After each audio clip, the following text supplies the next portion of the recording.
How's it going, Andrew? Good. How are you, man? I'm good, buddy. Thanks so much for coming in. I appreciate you. Of course. Happy to be here. I've been following you on Instagram. Well, somebody messaged me. I love Instagram. There's a lot of good and a lot of bad in social media, but For sure. I've been connecting to a lot of cool people through this whole podcast process. A lot of people in recovery, a lot of people suffering with other addictions. I've been talking a lot about food addiction, like all these cool avenues that I never would have known about if I didn't start this thing. And somebody messaged me, one of the viewers messaged me and said, you got to reach out to this guy. He's fucking hilarious.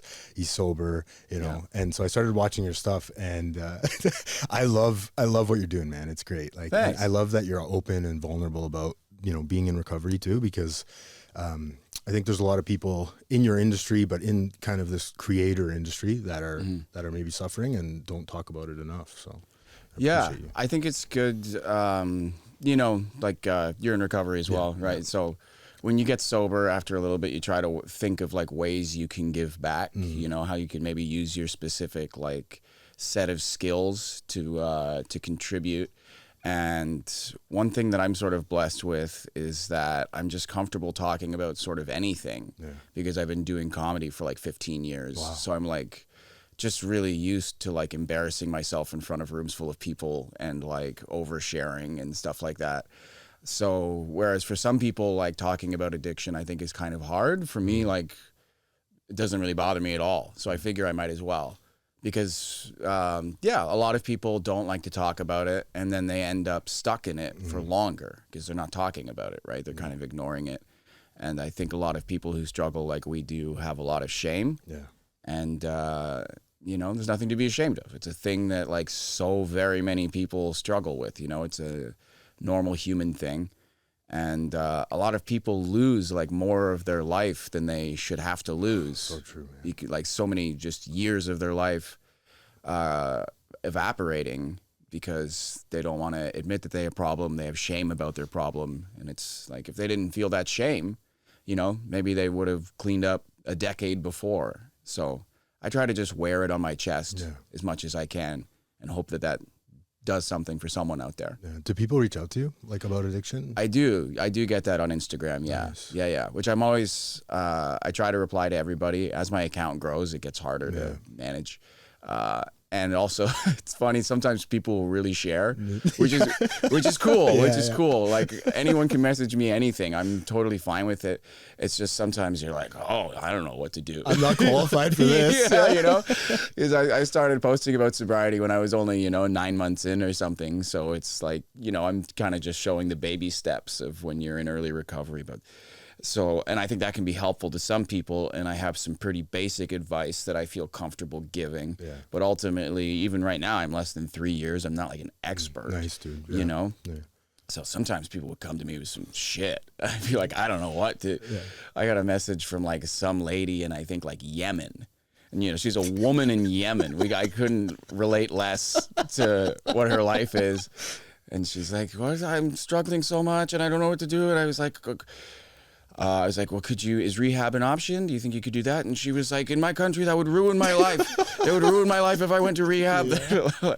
She was like, I would be just viewed as a drug addict for the rest of my life and completely written off. And I was like, okay, good luck out there. Yes, I don't know what to. Sorry. God, I wish I could help you, but I got nothing. Yeah, I got nothing for a woman in Yemen struggling with addiction, unfortunately. Oh, man. It's true, though. We can relate on a lot of things, but like rehab's the only thing that helped me, and we were talking about this before. That's the only thing that I was able, because for me, I just couldn't stop on my own to get that first bit of clarity where it's like, you kind of have this experience in rehab, and maybe you can relate to this, where you look back and you're like, holy shit. You're like, who was that guy? Yeah. Who was that guy doing all those things, right? Mm-hmm. So can you get into a little bit about, how you got into recovery and what brought you here? Yeah, so rehab also worked for me.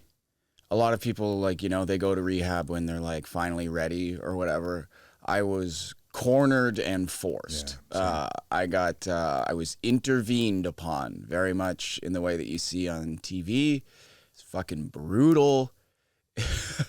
Did you have an intervention? Yeah. From... Oh man, I'm gonna get killed for this. But I had an intervention from my in-laws on Christmas. So, In-laws, wow. Yeah. So I've had, some before that. Yeah.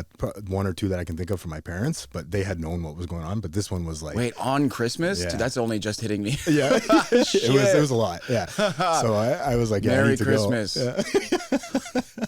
Yeah.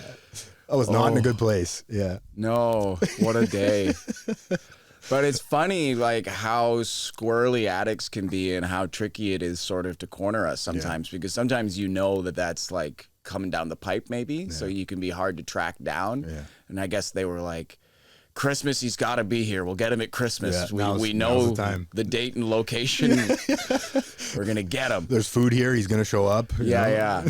That's so funny. Yeah. So I don't know if yours was like this. I feel like they're all kind of similar, but it's a bunch of people that you like and love, and their opinion of you matters, and they sit you down. And then my friends all had letters that they'd written out. My friends are comedians, so they're good writers. They know how to write, and they didn't write funny for this, but they're good writers. And then they just really accurately describe everything that's wrong with you right to your face. Yeah. And you just kind of got to take it on the chin and be like, oh no, nothing you're saying is wrong. Yeah. And it sucked. So I sort of got put in rehab against my will, really. Well, I went. Yeah. Ultimately, no one can like force you to go, right. But I didn't want to. But they cornered me. They told me everything they thought was wrong with me. Then they were like, we've already talked to this rehab facility. It's in Kingston. It's less than a 3-hour drive. We can take you there right now. And I was like, shit. Okay, yeah, maybe we can do that. And they were like, great, it's $25,000. And I was like, shut the fuck up. What are you talking? Worse. Yeah. I was like, what are you talking about, $25,000? It was $25,000. I do cocaine 4 times a week. Yeah. I don't have $25,000. I'm already in debt from all of the cocaine doing. Yeah. Like, this is going to ruin my life. And then they were like, well, we talked to your parents. And I was like, you talked to my fucking parents? Parents have entered the chat. I was super stressed about that. But I am also a really lucky guy in that my parents, like, we didn't grow up like rich, but they are super good with money and super frugal people in a good way. And they've done well for themselves over the course of our life. And they were like, if it means that you won't die, we have money, and, you can pay us back kind of whenever. And a lot of people don't have that. So I'm really fortunate that they were willing to help out. And so I agreed to go, not to that first one that was $25K. I refused to accept that price for some reason. I was like, there's got to be a better deal than that. And it sounded too nice. Yeah. And I was feeling shame. I was like, we got to find a worse, cheaper one. Yeah. Worse in terms of the accommodations, not like the quality of care. Right. So we found one for $15,000, and I went there. But yeah, rehab was so helpful, but I definitely going in, I didn't even know if I wanted to quit drinking. I knew cocaine was a huge problem. Yeah. I was like, I got to stop doing coke, but I was like, I can't even imagine life without alcohol. Yeah. Because it's so common and like prevalent in my industry, like doing comedy. Every show is in a bar or wherever, all of my friends drink. My friend has a bar in his house named after me. There's an Andrew Barr. It's like my buddy's basement. He named it after me because my last name, it's a pun, but like alcohol. Oh, okay. I just got that. Yeah. The Andrew Barr. right in my head. Yeah. So alcohol was like really entrenched in my life. Yeah. And I didn't know if I wanted have a choice. I didn't know if I wanted to give that up. I was like, I'll stop doing cocaine. But I think, rehab, the most important thing it gave me was just that reset. Just like 35, or wait, no, I was there for 33 days. That's the longest I had ever gone since I started without drinking or doing drugs. And your mind does snap back a little bit in that time. Like the addiction loses some of the control and more of yourself has control again. Right. And that was so valuable, I found. Yeah. I had that exact same thing happen to me where I was like, okay, I can accept the cocaine thing because I was a coke addict too. Yeah. And but I can't imagine not drinking for the rest of my life. And people just kept saying, and I always say this, but people just kept saying, just don't drink today. you know, just one day at a time. Just don't drink today. And that was really helpful for me. But I've ultimately come to this realization that it's all the same shit, you know, same shit, different shovel. I always say that. I heard that one time. Yeah. You know, I I use outside things to change my insides. Right. And I agree with you.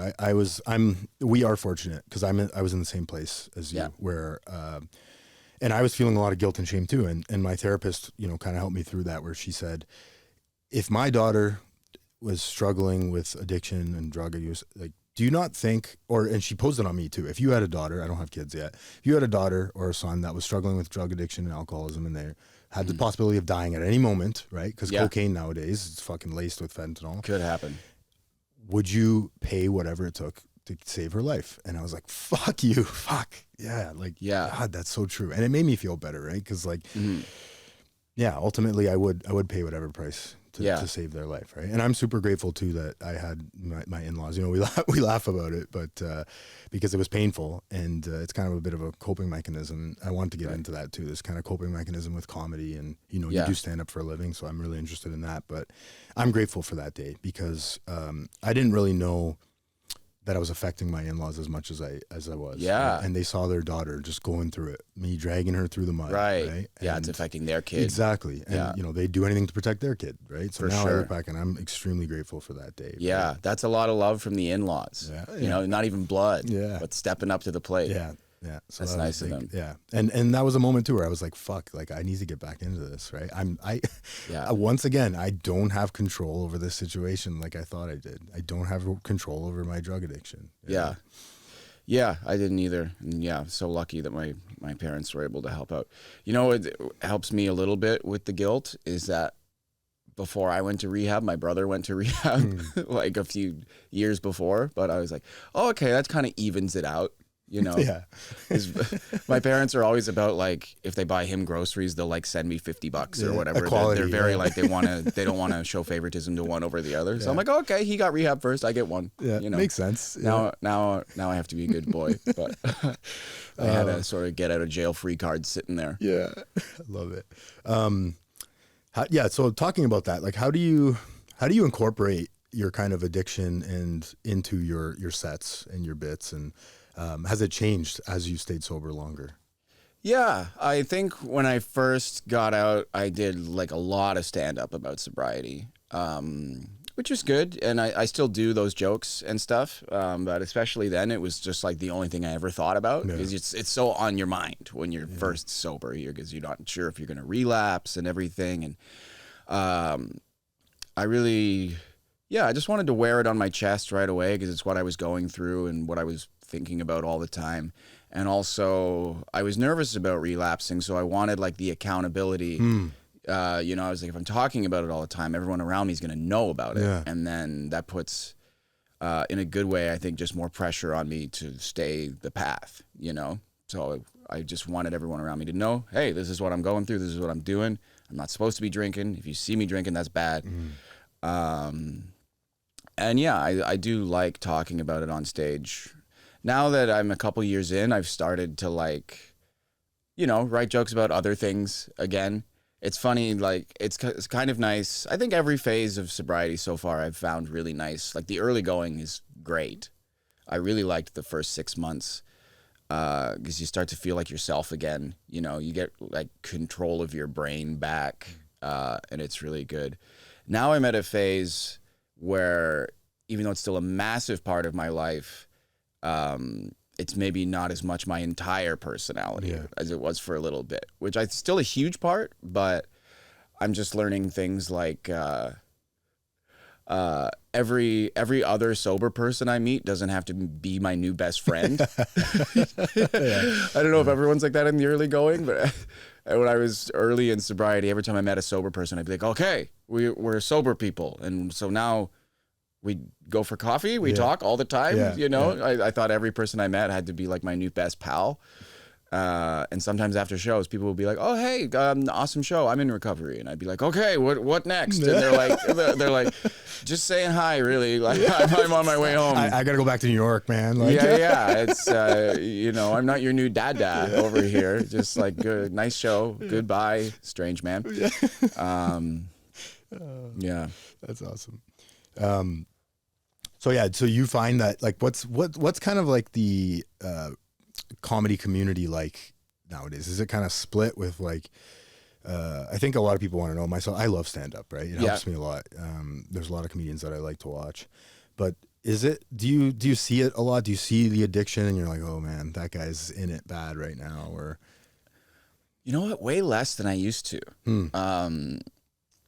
I think there's a lot of talk in general about how the next generation is drinking way less. Yeah, you know, there is. Yeah. And I think so you're probably seeing that in every industry, and comedy's in one of them. The younger comics, maybe it's just that I'm not around when they're really fucked up and stuff, but I don't see people drinking quite the way that they used to.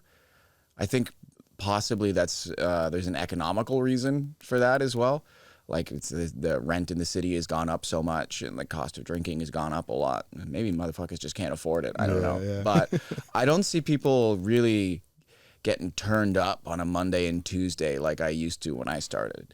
But the city was a much more affordable place at the time too. So that could be a factor. But I find the community's been really supportive of me being sober, frankly. Everybody's been great to me about it, and I never feel like any pressure to drink or anything like that. And I think that, you know, there's people in the community that are sober, a lot more than there used to be, which is nice for me. There's still people that drink pretty heavy, but everybody gets along from what I can tell. You know, we're all sort of artists first. Yeah. And, you know, I don't mind being around people that drink, honestly. As long as it's not like a huge problem for them or whatever. Like, you know, some people can have a few and, you know, it doesn't ruin their whole life like it blows my mind. Like it does for me. And even though, I find it kind of confusing, I'm happy for them, right? Like I don't know. Some people are like, I had 5 beers and now I'm going home. I'm like, oh, okay. I would be calling a guy and I'd be up for the next, 14 hours probably. Yeah. But that's good for you. Yeah, I don't mind being around people that are drinking and stuff. So that's been good. To a point, I don't know if you're like me. Like I like being around people when they're drinking up until like a certain point, and then I go home. Yeah, and it's not a big deal. Like when first I got sober, I had a lot of FOMO. Right, I was worried about because I was always the guy who shut down the bar. Like every day, almost, I was the last person in the bar. Everyone else had gone home. I'd have a drink or two with the staff while they were cleaning up. Like I never missed anything. So when I got sober, I was like, oh, I'm going to miss all this fun stuff. And then, you hang out in a bar sober. And by midnight, you're like, okay, get me the hell out of here. Nothing here for me. Yeah, after midnight, nobody's saying shit. Yeah. My cue often to go home is when someone starts telling me a story for the second time. That's usually when I'm like, okay, you guys are on a different plane now. You guys are doing a lap, basically, Everything social, everything that's social that was going to happen has happened, and now you're just doing it again. Victory lap. It's like, you know what? That's super fun for you. And no, of course, no judgment, but, that's my cue to go home and play a little bit of video games by myself on the couch and then go bed. Yeah, and then wake up and not hate yourself the next day. Oh, the waking up not hating yourself is pretty good, isn't it? Yeah. I remember my first New Year's in recovery. Like I've been in recovery since 2015. Nice, congrats. I've had 3. I mean, congrats. It is good because I've done a lot of hard work. I'm back at probably 6 months now again. Okay. I had a relapse, hence the 3 rehabs. I didn't go for fun, just testing them out. No, this one's good. That one's not so good. I was like the food critic, the guy that goes up in like undercover clothes. I wasn't actually there. I was just testing out the rehab centers. No, I went because I had to go, and my life was a fucking mess. But you learn a lot. You mentioned the early going being really good. Yeah. I think they call it the pink cloud phase. Cloud phase. Yeah. Obviously, you're past that now, right? Yeah. When you have really tough days in recovery and life happens and shit goes on and stuff's out of your control, what kind of things do you do to mitigate or get back on the horse? I'm a huge exercise guy. That's been really helpful. I feel like I can tell that you are also fit. Yeah. I used to run marathons too. I mean, you run ultra marathons, right? Like, I've run 2 technically, but yeah, that's new for me. how many kilometers is that, just so people know? Well, I guess technically an ultra marathon is anything over 42. Yeah, 42 kilometers, which is a regular marathon. Yeah, which is a regular marathon is 42.2. So I've run a 52 and I've run a 65. Amazing. 65 is the farthest I've run. I did that last week, actually. Nice. Yeah, not at like an official event. I just did it on a treadmill. I was gonna say that's even more impressive. Yeah, I was gonna ask you, wasn't it on a treadmill? I was watching your video. Yeah, I just did it on a treadmill by myself. It was really boring and hard. But it feels so good when you're done, right? It does, yeah. Yeah, I was proud of it. You mentioned you broke a toenail too, I think, in that video. You know what? It stayed on there. It's funny sometimes, I don't know, yeah, you've run long distances, you know, your body just will start to complain about stuff while you're doing it, and you have to sort of assess while you're running, like, okay, is what my body's complaining about serious, or is it just being a bit of a bitch? Yeah. You know?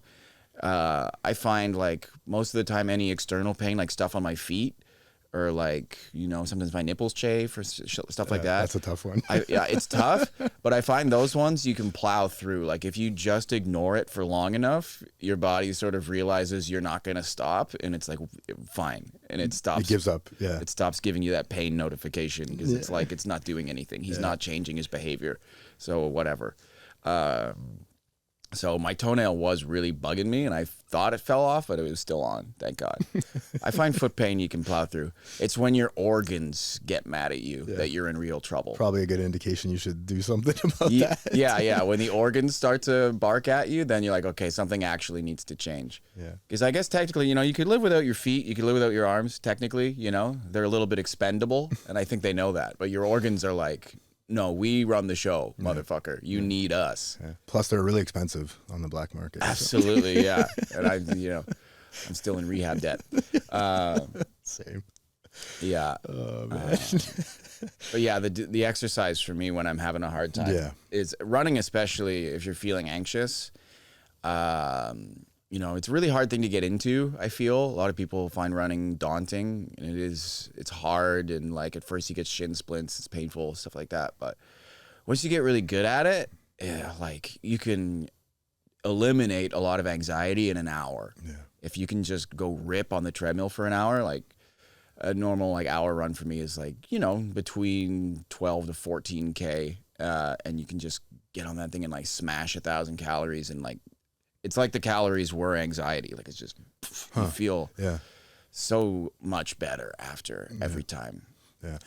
I find too that, and maybe, I don't know if you do this too. I was going to ask you about your creative process a little bit, but whenever whenever I'm struggling with like a dilemma or a problem that I have, I find that when I go on a run, it really clears my thought process, and I get a lot of good ideas, you know, whether creative or not creative. Yeah, I agree with that for sure. I think running is good for finding like clarity. Yeah. If something's really bugging you, you'll typically feel better at the end of the run because of the like endorphins and shit. But also, there is something about it that sort of lets you like meditate on your problems in a way that is like productive instead of like stewing. I guess like if I had a problem and I spent an hour thinking about it on the treadmill or an hour thinking about it sitting in a chair, just kind of mad, I feel like definitely I'll reach a better resolution with the treadmill running. Yeah.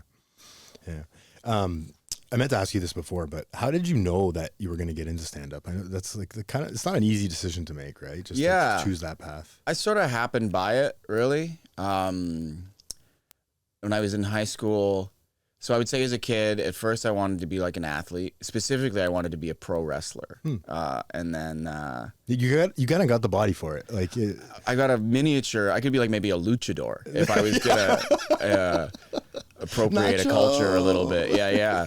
I'm. That's the thing is I'm too little for like the big leagues anyway. Unless I were to be like a high flying kind of guy, I guess. But Rey Mysterio. Yeah. I could be maybe a Rey Mysterio if I had got started 20 years ago getting into it. But I don't know, that dream sort of evaporated because I was so little, and I also just like lived in small town Ontario, and it was a really lofty thing. But I was still kind of into athletics and stuff for a while. Like I was a sprinter, actually. I never did any distance running as a kid, but I was a pretty fast sprinter for a little bit, and I liked that. And then I stopped growing in the 8th grade, and other kids kept growing. Yeah. And, you know, I just got phased out of athletics pretty much, which was what my life sort of revolved around at that point, which is a tough pill as a kid. Because, like I said, I'm from a really remote place, so I was kind of a stud there. Yeah. But then I remember I went to this track meet, and I was from a town of like all white people. You know, there was like 2 Asian families. One ran the convenience store and one ran the Chinese restaurant. Yeah. And then other than that, only white people live in the town. So I remember I went to this like bigger track meet and pretty much like met a black person for the first time. And that guy destroyed me in the 100-meter dash. I remember getting to the starting line. He's like, I was like, 5'7". He was like 6'1", just ripped, veins popping out. And I was like, I got to get into theater, I think. I was like, I never beat this specimen in a race. This guy's a fucking unit, you know? So I got into the arts when nature told me that I would never be an athlete. And I was doing like improv and theater stuff in high school, and I was enjoying that. And then I found out about the Humber Comedy Program, which is a legitimate college program that's comedy oriented that you can take. A friend of mine who is a couple years older than me took it. And my parents were very like, after high school, you need to go to college. Some kind of post-secondary education. We don't care what it is, university, college, but you have to take something. You know, we have money set aside. This is like mandatory. You got to do something. And then I came back and I was like, there's this comedy program. And they were like, we didn't know that existed when we, you know, they were like, oh, okay. Let's renege here. Yeah. It's technically a college program. So I did that. And I sort of fell in love with stand-up there. I came in with like more of an improv sketch background. And I thought I would be one of those guys. And then I did stand-up like once. And I was like, oh, that's what I like doing. Yeah. I feel fortunate to have found that at a young age. I was like, I think I did stand-up for the first time when I was 17 still, or freshly 18. And I knew right away that I really, really loved doing it. And it takes a lot of people a lot longer to find like whatever thing is their thing, you know? So I'm grateful that I found it that young. A lot of people start stand-up when they've like already failed at a couple other things. Like I feel like it's like late 20s is normally like they've been to college a couple times and it didn't really work out. And they're like, fuck it, I'm finally going to try stand-up. I've always wanted to do it. And I'm lucky that I pretty much just started doing it from jump. What about it like excites you? Like what is it that makes you happy about it? It's just so direct. Like it's just you, the audience, you say something, they laugh or they don't. And that, as an addict, like that dopamine hit of I say something, immediately people laugh really hard in your face at your idea that feeling is better than any drug that I've had. It's really great. And I think one of the things I enjoy about stand-up a lot is that as a kid, I always felt kind of unusual, right? Like, I don't know. I think I'm a bit of an odd person. I'm not like most people in a lot of ways. And I think as a kid, I found that really isolating, which is possibly where the origins of addiction are for me as well, is, you know, you want to fit in. And when everyone's on the same drug, it's easier to feel like you all belong together because of your minds are all being altered in the same way. But yeah, as a kid, I felt often unusual. And what I like about stand-up is I can take what's unusual about my brain and craft it into something and show it to people. And when they laugh at it, it's like validating and it makes me feel not so alone. Yeah. You know? Wow. That it feels like there's some purpose to me being skewed in the way that I am. Yeah. You can use it as a gift, right? Yeah. That's awesome. Yeah. It turns it into something that is special instead of something that is, you know, negative or other. Yeah. Have you ever I think I already know the answer to this, but have you ever bombed really bad? Oh, buddy, it happens thousands of times. I was hoping there was one that's sticking out, but it's like a rite of passage. Let me right? see if I can think of it. When you first start stand-up, all you do is bomb, unless you're so fortunate. But yeah, it's really hard to do. Like most people's number one fear is public speaking, right? If you put on top of the fact that you have to just talk in front of people, you have to make them laugh, ideally like a few times a minute. It's a lot of pressure. It's difficult to do, especially when you're young. Like I started doing stand-up when I was like 18. I had nothing to talk about, you know? Like no one gives a shit what you think when you're 18 years old. I'm like 18 performing for rooms full of people that are like 30 to 40 years old. Like what do they give a fuck? Yeah. You know? So yeah, for most comics, the first few years is like you're bombing as often as it's going well, you know, if you're lucky. I'm grateful that my first set went pretty good. And that was enough to sort of give me the bug and give me the confidence that, okay, like this can go well. Right. I just have to figure out how to do that more consistently. But I am capable of this. If I just bombed my first set, I don't know. I don't know if I'd be here today even. But yeah, bombing's just part of it. As you get better and more experience, you will learn. I feel like you never fully stop bombing. Your bombs just don't look as bad. You learn to bomb gracefully. Yeah, you bounce back a little bit better. Yeah, and you know what? Bombing really isn't that bad a thing if you're comfortable in your own skin. Like, you know, once you've been doing it for a while, a joke can not land, and you just go, oh, okay, well, that one didn't work, did it? Oops. You know, and people are like, okay. I find as long as you feel comfortable, the audience feels comfortable.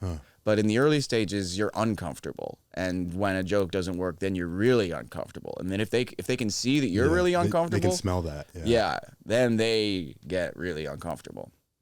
I'm trying to think if I have any like epic bombs. I've definitely walked some people. When I first started, it's funny when you're an early pro comic because they'll send you somewhere and, you know, you've played like the clubs in this city and you think I'm pretty hot shit. You know, you're in front of like warm crowds that show up to a comedy club. They're comedy fans. They know what they're getting into. You know, these environments are kind of easy mode. So you start there and you think like, okay, I'm fucking pretty good at this. And then you get to the point where you start to work the road and they send you places, which is better money gigs, but now you're in like some small town. These people have seen comedy only on TV a couple times. Comedy comes to their town once a year. And, you know, I remember one time doing like a golf resort. Ooh. And I'm like, I didn't know how to dress good for gigs yet either or anything. It's just like golf resort. I had like an open flannel shirt and a Doom t-shirt on, and they're all like 60-year-old white people in like suits or like nice clothes and shit. So right away I like look like I don't belong there. And we're supposed to be kind of clean, but they don't specify like what exactly clean means, you know? I talked to the guy before the show. I'm like, so what does clean mean to you? Like, what are you trying to avoid? And he was like, I don't know. Don't worry about it. And I was like, that's so dangerous. Yeah, right? But telling a comic that? Yeah. He was like, I don't know. It's probably fine. And I was like, okay. So I just went up and did my normal shit. Time was really not clean. I walked tables. People left, which is a hard feeling when you're up there and it's not going well and already you're a little bit panicking. Then you see a couple people get up and leave. That moment is like, oh God, like what if they all get up and leave? You know, and you're trying to just find a good note to leave on and save face or something, but you know your mind is just spiraling because you're like people are getting up. And, you know, you're like, am I in trouble? You know. Yeah. And a little bit, I didn't get in a ton of trouble, but I got chewed out a little bit. It was funny. The organizer sent the guy that was headlining the show to like chew me out. He was, you got to go talk to that guy. But so this guy is another comedian and like my friend, right? So I get off stage, and he pulls me aside, and he's like, listen, here's what's happening. You messed up a little bit. It's not that bad, but that guy over there, he wants to see me yell at you. So this is me yelling at you, but it's not a big deal. I ordered you a burger while you were on stage. It should be here in a few minutes. So the guy over, so many feelings after that. The guy in the distance like thinks I'm being disciplined or whatever, when in reality the guy was being pretty soft on me. And then I had a burger after. Yeah, so that was kind of that was one of my first tough bombs. Also, that guy who told me not to worry about being clean, when people were leaving, I saw him like talking to the crowd, being like, they were told well in advance not to be saying anything like that. And I was like, you motherfucker, you throwing me. I was like, you kind of gave me permission. Like, this is on you too. But he totally, passed the buck and put it on threw me. you right under the bus. Yeah, threw me way under the bus. Oh my God. Oh, so you're you like to cook too? I do. You? Yeah, because I was watching a few of your videos. They're hilarious, man. Honestly, Thank you. It's the idea of asking AI to combine two meals together it's a great idea. Where'd you come up with that? And can you explain it a bit? Yeah. So I've been doing this thing called Man versus AI cooking show, and it's just that I have AI randomly generate or randomly give me two existing meals, and then I have to figure out a way to marry those two things into one sort of cohesive dish. I think I had just been doing like general cooking videos for a while where I would make something and it was starting to feel like maybe a little stale. And I wanted something that would maybe keep people a little bit more engaged, especially until the end of the video. And I figure that doing it like this, I get the two dishes. I got to make them into one thing. Now the audience themselves is thinking, oh shit, how would I do that? How is he going to do that? Where is this going to end up? In the end. So I think it's a good idea to like keep people watching through the whole video. And hopefully maybe like, just get some conversation going with people in the comments. I love the comment section in those videos. I'd love to hear like what someone else would have done. The last one I posted, a couple people were like, here's how I would have done it. And I'm like, oh, that's cool. Because I love food stuff too. Mm-hmm. So when someone is like, well, you could have done this. I'm like, oh, okay. That's cool. Actually, I didn't think of that. Yeah. Because realistically, I like to cook, but I'm not like trained or anything. I think I've got a couple moves. One of those people. It's like, it's a little bit smoke and mirrors. I can really cook a few things pretty well, but once you get past that, I'm like, I don't really know what the fuck I'm doing. If you were on like a cooking show, you'd be fucked. Yeah, if they were like, okay, today you're cooking Indian, I'd be like, oh, okay, I'm done. I'm smoked. Back to comedy. Yeah. What was the last video you made? It was some sort of pad thai. And So my brain process for this one was, so AI gave me sheet pan lemon chicken with veggies and no bake chocolate peanut butter bar. So, I feel like a lot of times if you have to combine two food things that seem completely unrelated, you have to find some kind of in between. So at first I was like, okay, let's just marry the chicken and the peanut because that's easy. Chicken and peanut goes together. Thai food. They've been doing it for years. Yeah, exactly. So I was like, okay, Thai food. It said sheet pan chicken and veggies. It didn't specify which veggies. So I was like, okay, pad thai has vegetables in it. It has chicken in it. I'll make the lemon chicken. Then I'll make the lemon chicken into a pad thai with like red pepper, veggies covered. I've achieved that part of the ask. Yeah. There's still the chocolate to deal with. I got to get chocolate in here. And I wanted, it said no bake chocolate peanut butter bars. So I thought it should be served in bar form to meet the challenge. So I took the pad thai and smushed it into like an 8x8 baking thing and just put it in the freezer. And then I was like, okay, chocolate, mole, like a Mexican chocolate sauce is a thing. I think they put it on meat. I've never even had it. Yeah, same. So I just looked up what goes into a mole, which I know is a sauce that normally takes like 24 hours or something if you want to make it correctly. But I just melted some chocolate sauce or some like baker's chocolate in a double boiler, threw in like the Mexican spices, waited for that pad thai to freeze, cut it into bars, dunked it in the chocolate, put that in the fridge, wait for the chocolate to set. It was edible. We got it to edible. And You know, when you hear lemon chicken, chocolate peanut butter bar, if you can get that ask to edible, I think small victory. I was reading the comments and I love fucking comments on videos, man. Some people are so clever. But this one lady's like, I'm Mexican and I would never eat this in my life, or I would never. Oh, yeah. It's just like. Yeah, although that lady, she was like, I'm Mexican. And she said, I hate mole. Yeah. And then she said, I'll never eat this. And I was like, well, if you hate mole, then, you know. I feel like it's crazy to be like, this looks like it sucks. I hate the ingredients used in it. It's like, well, then of course you think it looks bad if you don't like the things that are in it. Oh man, that's not on me. Fuck. Oh, that's good stuff. But yeah, that engagement code, it's a fucking piece of shit to crack on Instagram. I don't, keeping people to watching the whole videos. I mean, I watched that whole video because I was like, I got to see the end of this, right? That's what I'm hoping for with these ones. Yeah. It's figuring out algorithms is such a difficult thing, and like maybe not the best for addicts too, because we get addicted to stuff, and social media is really addictive. And sometimes in trying to grow my audience on social media, I also just end up on it for like way too long, and I have trouble putting it down. But algorithm stuff is so tricky. Mine's been tanking, and I think I figured out why. A few months ago, Instagram asked me, they had this new feature. They were like, do you want us to translate your videos to Spanish? And I was like, okay, why not? Yeah, I would. Yeah. Just more people to potentially see my content.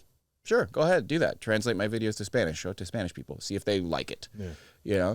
And then my traction started going down, and I've realized that the algorithm, because I'm translating to Spanish, thinks that I want a Spanish audience. Only Spanish. So it's like pushing my shit way more towards Spanish than like my audience that I've already built. And they're getting insulted and shit. All these Spanish people are like, who the fuck's this guy who obviously doesn't speak any Spanish with his AI translated video? Like, they're not biting on it. And now the people that I actually made the video for aren't seeing it. So Where'd he go? Yeah. I just turned that off.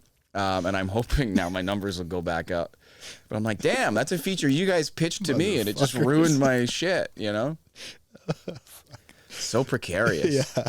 I hate it. But to your point, like, some days I'm like, chasing those likes and those follows so much on the podcast. Yeah, and that's little dopamine. You got to be careful with it. Yeah.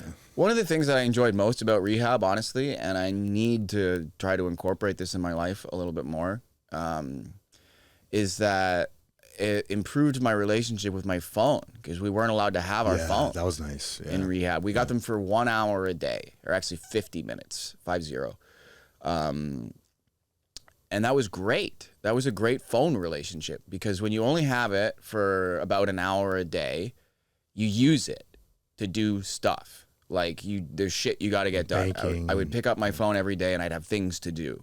Just things as simple as like responding to texts from friends that I was keeping in touch with to help keep me sane and stuff. But I'd pick up my phone and there'd be a bunch of notifications, and I would plow through that shit and then put it down and away and done, Whereas now that I have my phone with me all the time again, I'm constantly checking it. And I feel like a lot of people are like that. I'm a constant phone checker. Yeah.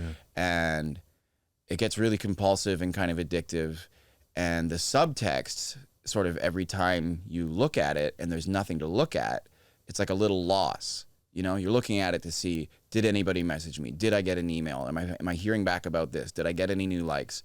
And every time, the more you check it, the less likely it is that there's anything for you to see. Right. And every time you look at it, it's just like, oh, no one's trying to get in touch with you. Oh, no one likes your thing. Yeah. Oh, no one, I feel like it's like really like bad mental health stuff. So I got to get back to, for a little bit when I got out of rehab, I would mostly leave my phone in the charger in the room. But like if I wanted to go over and look at it, I'd have to physically walk over there. It was a whole thing. Yeah. And I was using it less. And then, how addiction is slowly over time, ramps up and ramps up. But now I'm on my phone.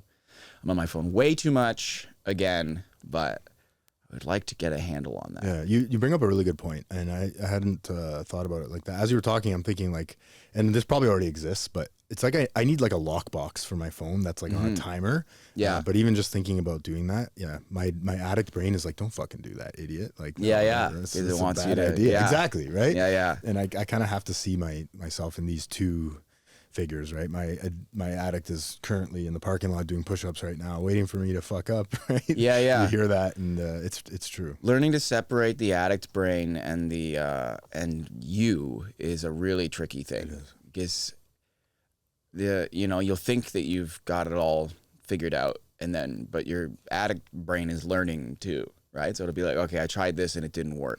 Okay, what else can I try? And then it might wait a few months and bust out some new move. Yeah. It's wild the way it can mess with you and like how convincing it can be. When I first got out of rehab, I moved in with some guy. This for a bit, my buddy, who is also in recovery now. But at the time that we moved in together, he was supposed to be sober, and he ended up relapsing a lot. And it was, for me, a really chaotic and difficult living situation. And this is how, like, evil your addict brain is. Because he was relapsing, my addict brain was like, this is a free relapse for you. Yeah. You can relapse, and everyone will blame him, and it won't even be your fault. Right? Because you went into this living situation that was supposed to be a sober environment for you, and it's not, and you're trapped there, and people will understand if that breaks you, and the blame really won't even be on you. Wow. And then you can get sober again, and everyone will treat you like a hero again, like they did when you first got sober, and that'll be really nice. And I'm like, oh, you're an evil bitch, but it's like, it can be really convincing. Yeah, cunning, baffling, powerful. God, that is so relatable. Yeah. I've never had that exact experience, but I totally understand that. Yeah. It's happened in so many different ways. Sometimes the addict brain is like, listen, just relapse. You'll get sober again. You beat me already. It's just like, yeah, you already beat me. Just fucking have a month. Have a party month. Get sober again. You already know you can do it. But it's like, yeah, but I might die in that fucking month, man, Or I might not come back. Yeah, I might think that I can beat you again, but I can't or whatever. The most consistent message I got when I was in rehab that has been helpful over the course of the 33 days, a lot of different speakers, a lot of different meetings, you hear a lot of guys talk. Most consistent thing that people said was every time they relapsed that it was worse. Yeah. That they were worse every time, that the things that they did were worse, that they felt worse, that they did went crazier with their use. Every single person said that. That was my experience too. Every time. Yeah. But your addict brain, I think, wants you to, it wants to tell you, yeah, just relapse. Now you're educated about addiction. You know about it. You're stronger. You'll be able to have a better handle on it this time. You'll have a better eye for when things are getting out of hand, and you'll keep it under control. And you're like, yeah, why? That makes sense. I know more about addiction now. I know the signs. Maybe it will be okay. But, the logic is there. But every single person that I've heard talk is like, nope, it's worse. Don't do it, man. It's so much worse. Yeah. I never thought I was going to smoke meth, and then I did. So, yeah. Fuck. Yeah. I probably would have. I never did. But, if someone handed it to me at the right So time. happened to me. Yeah. Like, when I was, super boozed up and coked up, if anybody offered me anything, I'd be like, yeah, okay. Why not? You mean it'll get me in a different place than where I am at now? Yeah. Sure. Yeah. Yeah. Especially, I think, if my high from the coke was maybe starting to wear off or something, and they were like, here's something that's going to bring it to another level, I'd be like, oh, thank you. Yeah. Sold. Yeah. Easy sell. Yeah. Take my money. Yeah. Man, that's a really good way to put it. I appreciate that. Can you talk about this? You have a really cool event coming up in August, I believe. Yeah. So I'm about 2.5 years sober right now.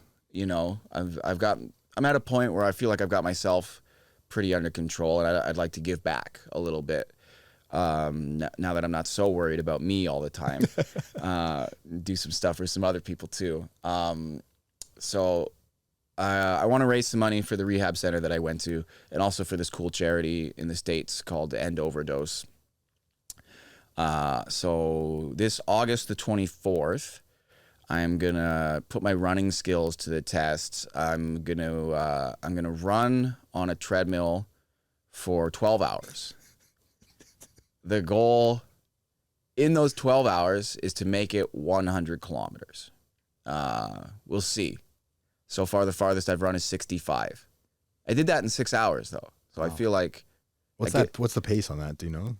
I don't know, but I exactly. I think like 5:28. Okay, that's really good. Yeah, something like that for that length of time. That's really good. Yeah, 5 minutes 28 seconds. That's really good. Yeah. But I think it's something like that. I can't remember, but I'm just looking at it like, okay, I made it 65 in 6. That gives me another 6 to make it 35. Maybe doable, but we'll see. I don't know.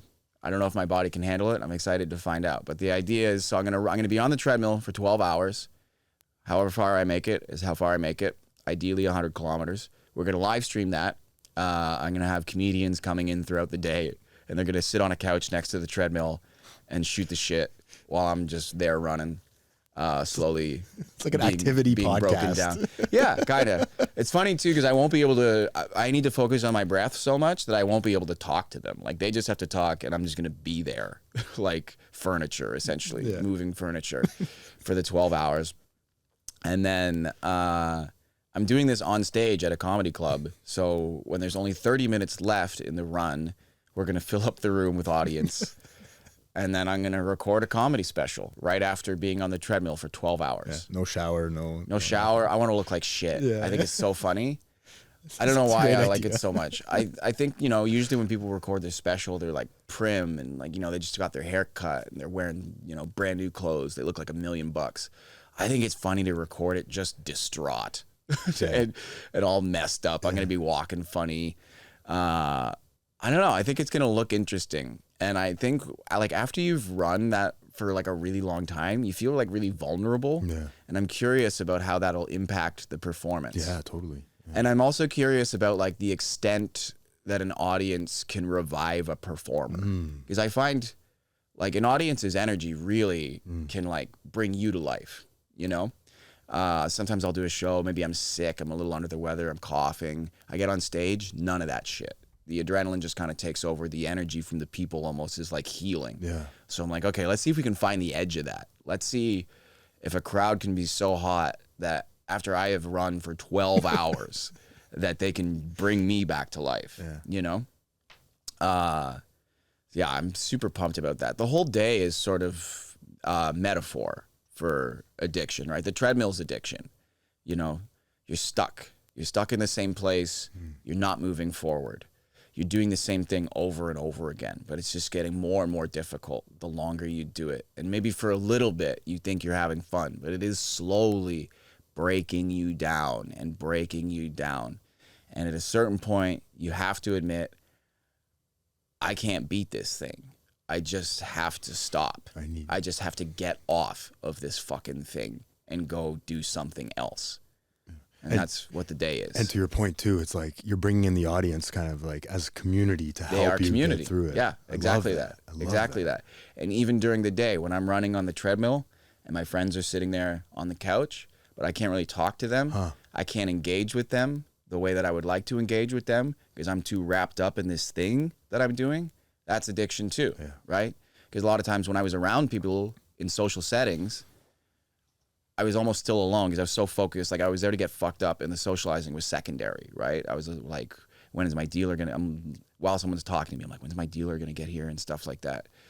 So the fact that my friends will be there, but I can't really converse with them is it's all part of the metaphor. And yeah, I think that if I can go through all of that, I was in addiction for like 12 years. This is 12 hours. So I'm basically condensing the whole thing into one day. And I think if I can walk off that treadmill with a smile on my face and go do a show, I don't know. I think it's really cool. And I think it says something. That's awesome. I think to me, because obviously I tell people I'm doing this and like, that sounds really horrible. And I'm like, yeah, it does. But I think for me, the day, it's not about pain. It's about what you can do once you've put the pain behind you, what you're still capable of, even after all of that. And I wanna show people that. I wanna show people that after you've been through something horrible, that you're still capable of incredible things. It's beautiful. Yeah. I love it. How do we sign up? How do we find it? Where do we find you? So yeah, it's going to be a Comedy Bar, Danforth location, August 24th. Tickets are on sale actually already. If you go to their website and you go to August 24th, it should say like Andrew Barr comedy special taping Tickets are live. And after I cover the venue fee and everything, all of the money's going to the charities. I'm not taking any money. Nice. So if you want to come, you're supporting a good cause, and it's a legitimate world's first event. No one's ever done this before. Yeah. That's what really excites me about it, is no one in the history of the world has done it. Yeah. Yeah. Mostly because it's a horrible idea, but but still, I'm going to be the first guy. And I think that's exciting, because none of us know what it's going to look like. People told the Wright brothers that flying was a horrible idea. So. Yeah. Maybe this would be a new thing. Yeah. Maybe every year some comic will be like, fuck it, I'm going to run 100 kilometers and record. Yeah. But yeah, man, I'm really pumped up about it. That's amazing. And then how do we find you on Instagram? At Andrew Barr Comedy. Perfect. Yeah. Dude, I appreciate you, man. I had a lot of fun today. Thanks so much for coming. No problem, man. Thanks for having me. Really appreciate it. That's great. Thanks for listening. Please help us grow the channel and like, share, and subscribe for more content. The discussions and stories shared on this podcast are for informational and motivational purposes only. This content is not a substitute for professional medical advice, addiction treatment, or therapy. If you or someone you know is struggling with addiction, please consult a licensed physician, addiction specialist, or mental health professional. You are no longer alone.